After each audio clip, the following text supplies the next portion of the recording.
Ya, Anda kembali di Apa Kabar Indonesia Pagi. Pemirsa, seorang penjaga kambing di kota Serang, Banten ditetapkan tersangka oleh polisi setelah memergoki dan melawan pencuri kambing. Sialnya, pencuri kambing tewas setelah ditusuk pemilik kambing dengan gunting pada bagian dada. Ya, pria bernama Muhyani ditetapkan sebagai tersangka oleh pihak Satreskrim Polresta Serang Kota setelah memergoki dan melawan pencuri kambing yang dijaganya. Peristiwa pencurian kambing itu terjadi sebenarnya pada Februari tahun ini, di mana ketika itu menjelang subuh, warga Kampung Ketileng, Kota Serang ini memergoki ada 2 orang pencuri sedang berusaha mencuri kambing yang dijaganya. Pencuri kambing mengeluarkan sebuah golok dari pinggangnya. Nah, kemudian Muhyani atau peternak ini bereaksi dengan menusukkan gunting yang dipegangnya pada saat itu tepat mengenai bagian dada pencuri.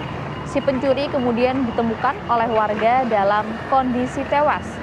Oleh polisi, Muhyani ditetapkan sebagai tersangka. Ia dijerat dengan pasal penganiayaan hingga tewas dengan ancaman hukuman adalah 7 tahun penjara dan harus menjalani wajib lapor. Pihak keluarga sempat mengajukan penangguhan penahanan dan pihak Kejari Serang telah menerima surat tersebut.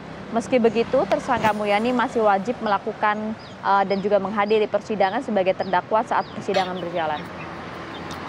Baik, bagaimana dari kacamata hukum pidana mengenai peristiwa ini? Kita akan berbincang dengan Heri Firmansyah yang merupakan ahli pidana. Selamat pagi Mas Heri, Assalamualaikum.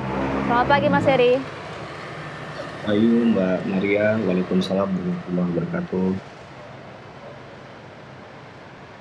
Baik, Mas Heri, kita tahu informasi ini sedang ramai, bahkan kemudian pihak keluarga juga sempat mengajukan penangguhan penahanan karena ini sebagai bentuk bela diri. Tapi kalau kita melihat dari konstruksi hukumnya seperti apa? Karena ada 1 nyawa yang melayang di sini. Ya, sebenarnya kasus ini walaupun serupa tapi tidak sama Mbak Nurul. Ada beberapa kasus yang sudah pernah terjadi dengan putusan yang berbeda-beda ya, kesimpulan di akhirnya ya. Kita ingat tahun 2018 silam di Bekasi ada seorang yang kemudian dibegal, kemudian melakukan perlawanan terhadap pembegalan tersebut dan mengakibatkan tewasnya salah satu pembegal. Kasusnya tidak dinaik ke sampai hukum, hanya diminta keterangan sebagai saksi. Nggak salah saya namanya Irfan waktu itu yang sang korban. Yang kedua ada kasus juga di Kabupaten Malang, ketika seorang anak yang umur 17 tahun lagi jalan sama pacarnya naik motor, kemudian dibegal. Dilakukan perlawanan dan akhirnya salah satu begalnya mati atau tewas di tempat, gitu ya. Itu hanya ditempatkan di Lembaga Kesejahteraan Sosial Anak, kalau saya tidak salah mencatat ya. Dan itu hanya 1 tahun saja. Nah, dalam kasus yang lain ada juga di Demak yang hampir serupa, seorang kakek melakukan perlawanan terhadap orang yang diduga akan melakukan pencurian di tempat di mana dia menjaga kolam ikan. Dan akhirnya diputus 1 tahun 2 bulan kalau saya tidak salah ya. Nah, di kasus yang ini memang kita harus melihatnya pada ketentuan kalau memang mau diarahkan ini ada alasan penghapus pidananya, maka kita akan melihat ketentuan dalam pasal 49 KUHP, Mas Bayu dan Mbak Maria. Bahwa di sana harus ada pembelaan yang sifatnya terpaksa, kemudian ada serangan atau ancaman, yang kemudian itu diarahkan pada kehormatan, pada harta benda baik diri sendiri ataupun orang lain. Maka kalau kita kerucutkan lagi, kita lihat dalam kasus ini hal yang harus diperhatikan oleh pihak penyidik agar yakin bahwa ini akan diteruskan atau di SP3 perkaranya. Tapi maaf, ini sudah sampai persidangannya. Apakah putusannya nanti akan dilepaskan adalah dengan melihat konstruksi tadi, serangan itu harus seketika atau tidak. Ini kan tidak bisa hanya mempercayai dari apa yang sudah disampaikan oleh terdakwa ya. Apakah ada motif lain juga, itu juga harus ditelusuri karena kebetulan dalam perkara ini saksinya tidak ditemukan selain antara si pelaku dan korban. Dan yang kedua, sifat dari pembelaan dilakukan oleh yang bersangkutan yang saat ini menghadapi proses hukum harus diperhatikan secara benar apakah tujuan untuk melakukan pembelaan itu adalah semata-mata menghentikan serangan dengan mengedepankan proporsionalitas. Berarti dia akan melihat ini tindakan yang dilakukan adalah patut dan perlu. Bukan untuk sebenarnya dari awal ingin mencederai orang tersebut atau melakukan dengan sengaja melakukan pembunuhan di ujungnya tadi. Nah, ini yang saya rasa perlu jadi perhatian dari aparat penegak hukum agar putusannya tadi itu mencerminkan rasa keadilan ya.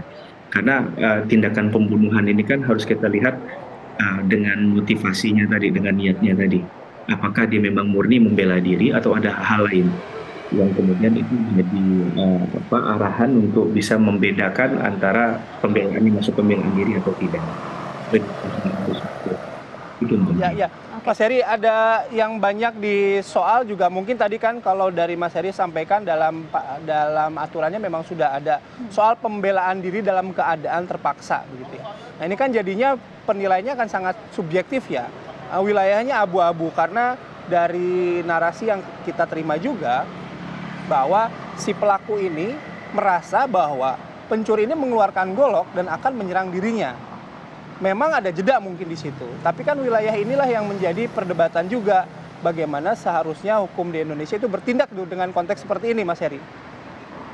betul.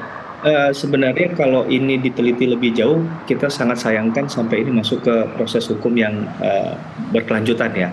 Kalau memang diyakini dari awal ini adalah pembelaan diri, seharusnya berhenti di tahap penyidikan. Karena orang kalau sudah sampai ke proses hukum yang lebih jauh itu kan ada upaya paksa ya, seperti penangkapan, penahanan. Ini juga kalau sampai di ujungnya memang ini adalah pembelaan diri kan jadi merugikan si yang bersangkutan.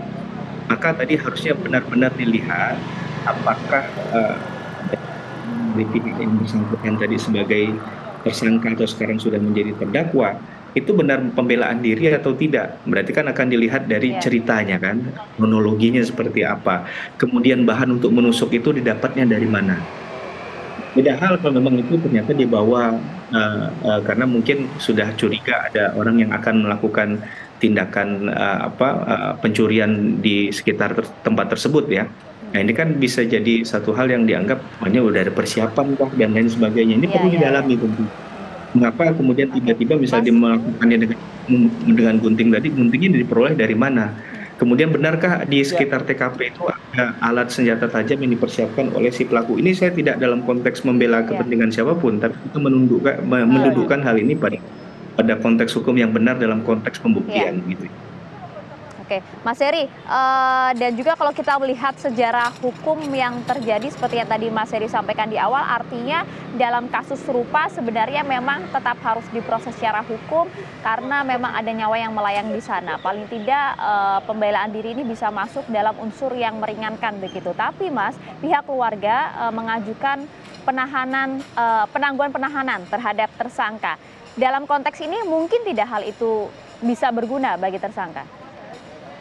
Ya, kalau saya tidak salah prolog di awal itu kan mensyaratkan menjelaskan bahwa ada informasi si orang tersebut ini adalah tulang punggung keluarga juga ya.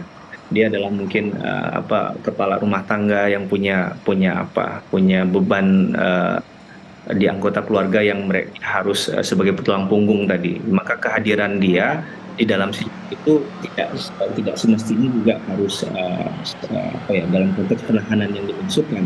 Berarti dia harus ditahan di satu tempat tertentu. Tapi selama dia kooperatif dengan pertimbangan-pertimbangan tadi, ya ada jaminan juga dia tidak melarikan diri dan menghilangkan barang bukti dan serta yang lain. Saya rasa ini jadi salah satu pertimbangan yang sangat bijaksana dari aparat penegak hukum ya, perlu kita apresiasi. Tapi yang pasti sebenarnya kalau seandainya ini proses dari penyidikan dari awalnya clean and clear, kan akhirnya tidak sampai kepada proses selanjutnya, Mbak Maria dan Mas Bayu.